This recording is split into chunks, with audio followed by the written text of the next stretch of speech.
कर्जतमध्ये धर्मावर आधारित टाउनशिप तयार केली जात असल्याचा प्रकार निदर्शनाला आलेला होता आणि या संदर्भात आता राष्ट्रीय मानवाधिकार आयोगाकडे तक्रार दाखल करण्यात आलेली आहे। सुकून एम्पायर या नावाच्या प्रकल्पावर कारवाई केली जाणार असल्याचे समजतंय। हलाल लाईफस्टाईल टाउनशिप नावानं ही टाउनशिप उभारली जाते। धर्माच्या आधारे उभ्या राहणाऱ्या या टाउनशिपला विरोध होतोय।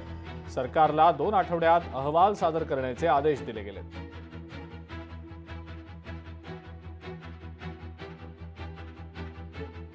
या सगळ्या टाउनशिपच्या मुद्द्यावरनं आता येत्या काळात मोठा वाद निर्माण होण्याची शक्यता आहे। कर्जतमध्ये धर्मावर आधारित ही टाउनशिप उभारली जात असल्याचं समोर आलेलं होतं। राष्ट्रीय मानवाधिकार आयोगाकडे या संदर्भात तक्रारही दाखल करण्यात आलेली होती। सुकून एम्पायर नावाचा हा प्रकल्प आहे।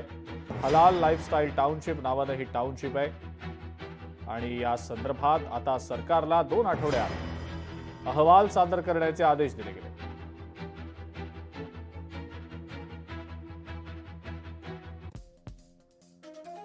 नेमका प्रकल्प काय आपण पाहतो आहोत। एक फ्री लॉन्चिंग प्रोजेक्ट असणार आहे। पावसाळा संपल्यानंतर प्रत्यक्ष बांधकामाला सुरुवात केली जाईल। प्रॉपर्टी डेव्हलपर अताउल्ला खान यांच्या मालकीची आहे। नेरळच्या हॉटेल टिवाले जवळ याचं बुकिंग ऑफिस सुरू करण्यात आलेलं आहे। सध्या फक्त गेटवर सुकून एम्पायर असाच बोर्ड लावला गेला आहे।